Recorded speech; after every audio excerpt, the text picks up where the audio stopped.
देश की आजादी में ग्वालियर का प्रमुख योगदान रहा है। आपको ये जानकर गर्व होगा कि इसे देश भर की शासकीय और अशासकीय कार्यालय के साथ साथ कई मंत्रालयों पर फहराने वाला तिरंगा ग्वालियर में ही तैयार होता है। ग्वालियर शहर में तैयार ये तिरंगा देश का तीसरा और प्रदेश का इकलौता मध्य भारत खादी संघ बना रहा है। खास बात ये है कि जब भी देश के किसी कोने में तिरंगा फहराया जाता है तब ग्वालियर का जिक्र सभी की जुबान पर होता है। ग्वालियर को सौभाग्य प्राप्त है कि वो देश के महत्वपूर्ण संस्थानों को तिरंगा झंडा उपलब्ध करा रहा है। लेकिन क्या आप जानते हैं कि देश की आन बान शान तिरंगा झंडा कितने बड़े और कड़े मापदंडों को लेकर तैयार होता है?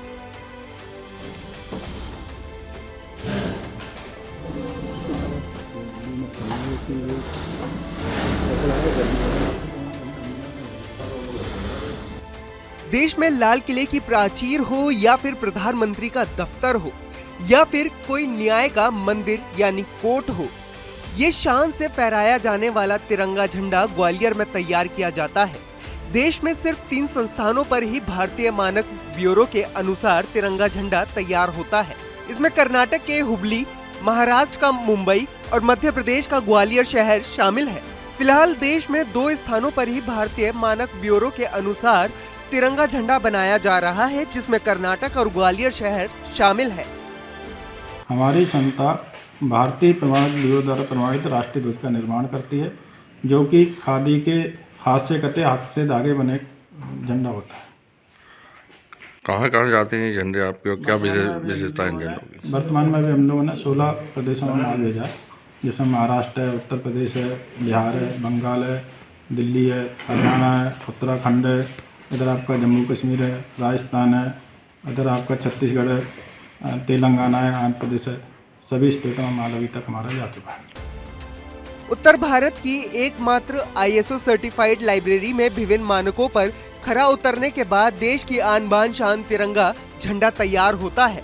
मंत्रियों की गाड़ियों पर, शासकीय इमारतों पर फहराया जाने वाला ये तिरंगे झंडे में कलर का खास महत्व होता है। इसमें रंगों का कलर टेम्परेचर इस तरह मापा जाता है ताकि हर मौसम में खूबसूरत दिखाई दे। इसके रंगों पर कोई भी असर ना पड़े, इसके लिए नेचुरल कलर प्रोसेस कराने के बाद इसे लाइब्रेरी में जांचा जाता है। स्टार्टिंग से ही हो जाती है, जैसे हमारा धागा जब बनता है तभी हमारी टेस्टिंग चालू हो जाती है। तो धागे की टेस्टिंग होती है, फिर कपड़ा बनता है तो उसकी टेस्टिंग होती है, उसके बाद उसे डाइंग कराते हैं तो डाइंग की टेस्टिंग होती है, उसकी कलर फास्टनेस, उसके वजन और उसकी स्ट्रेंथ, ये सब चेक की जाती है। और उसके बाद कटिंग होके अशोक चक्र छापा जाता है। उसके बाद अशोक चक्र की चेकिंग होती है।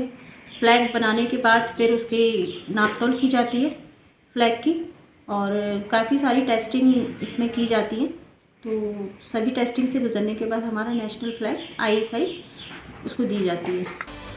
ग्वालियर की राष्ट्रीय ध्वज निर्माण शाला को ध्वज निर्माण में कई राष्ट्रीय पुरस्कार मिल चुके हैं। ये निर्मित झंडे की बात ही निराली है। झंडे के निर्माण कार्य में लगे श्रमिक भी खुद को भाग्यशाली मानते हैं। मुझे बहुत गर्व महसूस होता है, हम देश के लिए एक अच्छा काम कर रहे हैं। लगभग कितने झंडे अभी तक आप बना चुकी हो? ये तो सर आइडिया इतना है नहीं, मतलब अब काफ़ी टाइम से बना रहे हैं तो होगा, इसका आइडिया नहीं है सर।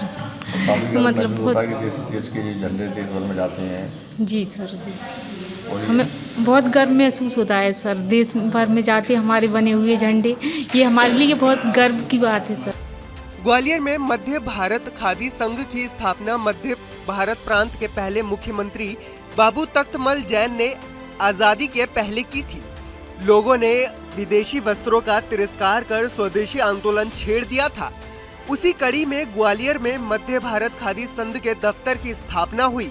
इसके बाद जब देश आजाद हुआ तब इसका एक बार फिर से इंदौर में रजिस्ट्रेशन हुआ।